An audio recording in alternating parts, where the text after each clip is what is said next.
Hello, ça va? Dans ce spectacle, vous abandonnez votre personnage caricatural d'éditorialiste réac campé dans le quotidien, mais ne perdez pas pour autant votre esprit satirique qui fait le bonheur des téléspectateurs. Est-ce que vous diriez que c'est votre marque de fabrique, cette manière de croquer l'évolution de la société avec un point de cynisme et absurde?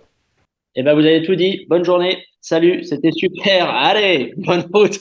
Non, mais c'est vrai. En vrai, c'est plutôt bien résumé. En vrai, moi, j'ai toujours eu une écriture très satirique, que ce soit dans le quotidien. Avant, c'était sur la radio France Inter. Il y a eu le Grand Journal de Canal+, le Gorafi, le site satirique et tout.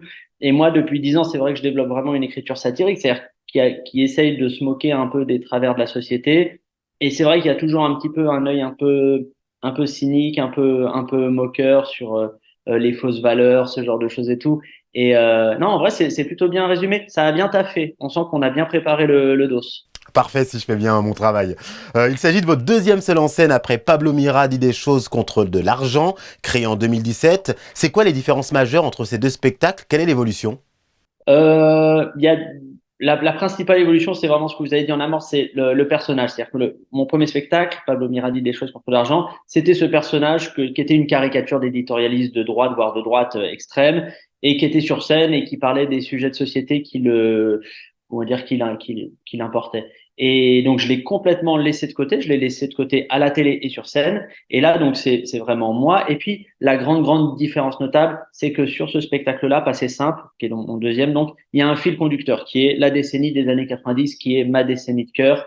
Et donc, il y a une thématique, il y a un fil rouge. Là où le spectacle précédent, en fait, le fil rouge, c'était le personnage en lui-même, quoi. Avec Passé Simple, vous revenez sur l'actualité des 30 dernières années sur fond de pop culture des années 90, famille, sexualité ou encore nouvelles technologies. Vous explorez tous les thèmes de société avec humour et je le disais avec un ton évidemment sarcastique. À titre personnel, quelles sont les évolutions de ces dernières années qui vous ont particulièrement marqué, en bien ou en mal d'ailleurs? En bien, on bouffe mieux, on bouffe quand même un peu mieux que dans les années 90. Moi, j'ai tout un sketch je l'ai vraiment anglais sur les bonbons des années 90, qui était un mélange de chimie et d'amiante. Euh, et vraiment, on mange mieux. Alors, j'allais dire le contre-coup, c'est que c'est plus compliqué de bien manger aujourd'hui parce qu'on est au courant de tout ce qui est pas bon pour la santé. Et donc, pour passer pile dans le trou de souris de la bonne alimentation, c'est un peu technique. Mais on mange mieux.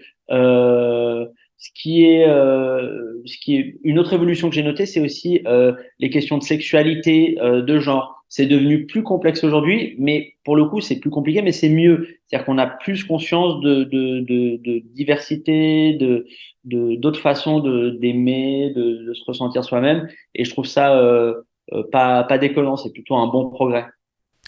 À l'issue du spectacle, vous donnez le choix au public, une séance de dédicace ou un bord plateau. Qu'est-ce qu'un bord plateau, Pablo Mira? Oui. Bord plateau, c'est hyper simple. C'est une séance de questions-réponses. C'est beaucoup plus informel, c'est improvisé. Généralement, ça va faire 15-20 minutes. Et vraiment, je laisse le choix aux gens parce qu'il y a des gens qui veulent juste se casser parce qu'ils veulent regarder un truc sur Netflix après le spectacle. Et puis, il y a ceux qui préfèrent les dédicaces et puis les autres qui préfèrent discuter et tout. Donc, je laisse le choix aux gens. J'ai appris en préparant cette interview que vous étiez le créateur du Gorafi et que vous étiez également journaliste. Qu'est-ce qu'il vous reste de ces années-là?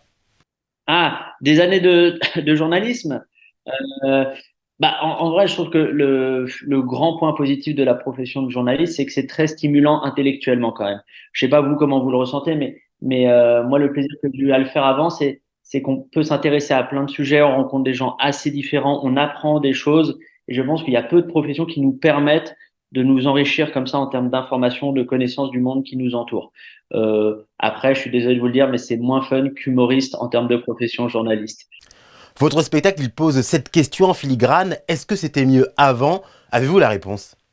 Moi, la réponse que j'ai là, après avoir bossé sur ce spectacle, c'est que non, c'était pas mieux avant, c'était pas moins bien avant. En fait, c'est impossible de tirer un constat aussi manichéen, aussi simple sur la société, alors que la société, c'est tellement grand, c'est tellement vaste, c'est tellement complexe. Et donc, il y avait des choses qui étaient mieux, il y a des choses qui étaient moins bien. Par contre, si je devais tirer un seul constat un peu global sur l'époque d'il y a 30 ans, c'est que c'était plus simple, mais pas forcément pour le mieux, comme je vous l'ai expliqué.